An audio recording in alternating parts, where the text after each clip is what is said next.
Hi, Natasha. This is Paul Palmer, and Natasha Todorovic-Cowan, great to be with you today, Paul. yeah, it's good to be back to talk about your 5 point model, Natasha.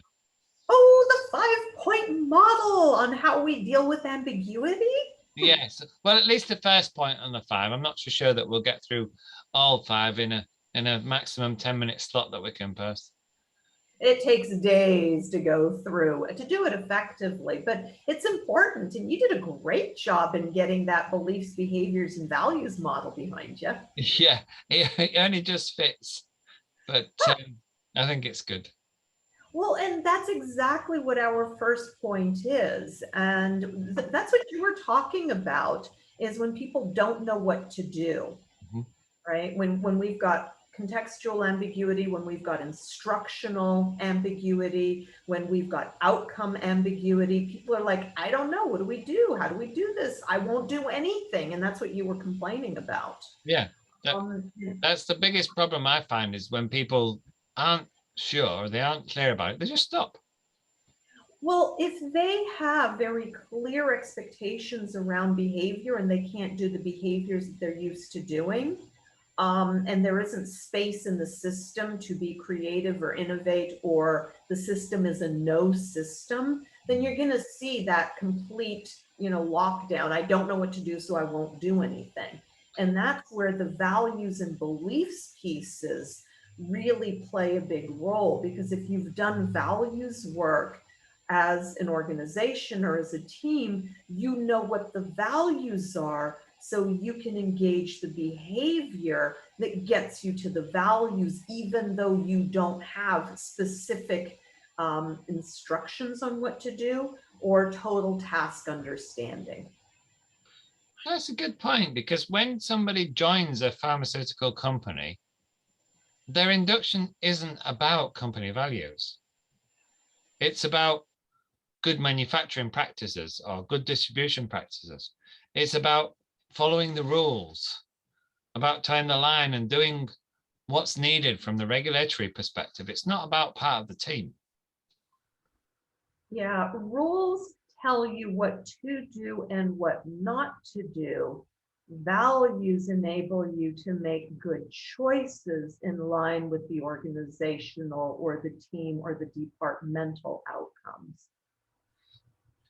I understand that, but the way that I've had values described to me before is it's the way that you behave. It's the um, manifestation of the beliefs.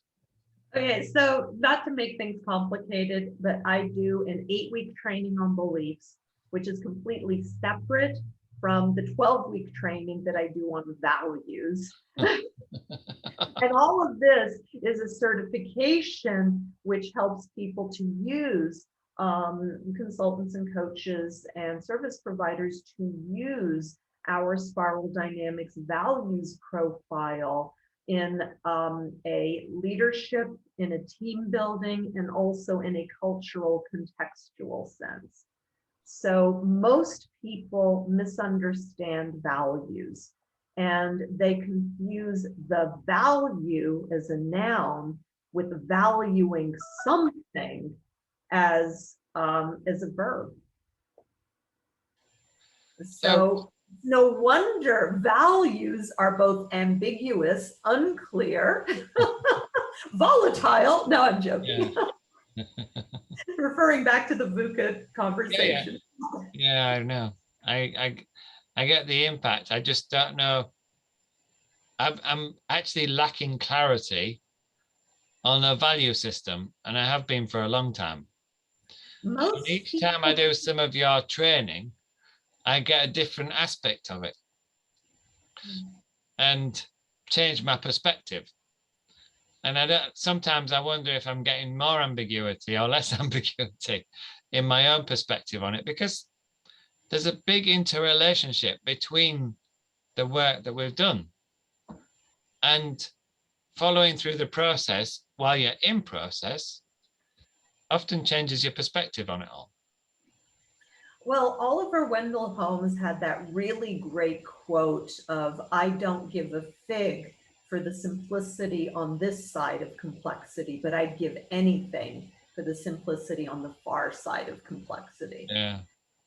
And that goes to what we're talking about. It's simple before we went through the process or the system or the activity of putting something into practice. That simplicity is valueless. And then you get to the other side of it and it's like, oh, now this all makes sense. Well, you're coming at it from that vast experience base that needed to happen. So when you're hearing an analysis or a comment that sounds simple, you don't know whether it's this side of a complexity or that side of complexity. So the complexity that I've been through in 35 years of understanding the pharmaceutical industry, I'm in the after position rather than the before position. But the people that I'm training that are just coming into the start of it are in the before position, and they've got the complexity still to go through. They've got the uncertainty, they've got the volatility, they've got the complexity, and they've got the ambiguity, and they've never dealt with it. Mm. So all of it looks totally VUCA to them, but it's not VUCA to you. So it's VUCA to move. Yeah. So if you guys haven't seen the VUCA one, you want to go back to it. Paul did a great job. Yeah, we do have the sequence of videos. I think there's probably somewhere around 180 now. Yeah, I know we've done that many. We have, and they are all on the LinkedIn feed, but they're also on my YouTube channel for people to refer to. But I'm about to start publishing onto my website to make it a bit easier, because YouTube sometimes makes things difficult to find what you want. So they'll be able to get the entire sequence of this little series then. Yeah, they will. They'll be able to get it on paulrpalmer.com. It's going to take a little bit longer because unfortunately we've been impacted by COVID because some of my developers died. But there you go. That's the uncertainty that we've been facing. Things changed. Well, and also values. Yes. And my values have completely. Beliefs. Sorry? Beliefs, the wrong beliefs can kill you. Yeah. The wrong values and behaviors. That complex of values, beliefs, and behaviors is a powerful potion for surviving and also for dying and also for thriving. Yeah. Gratitude to you for tackling it, Paul. It's an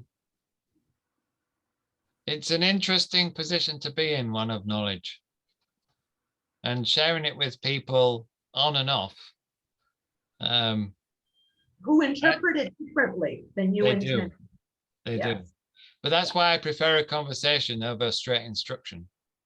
Yeah. Because I find it quite easy to see whether somebody understands or not. Not to hear what they're saying, but to see from their behaviors whether they actually understand, whether it changes their beliefs, and if that actually impacts their values in the way that they implement afterwards. Yeah. Okay, I think we're getting a bit philosophical.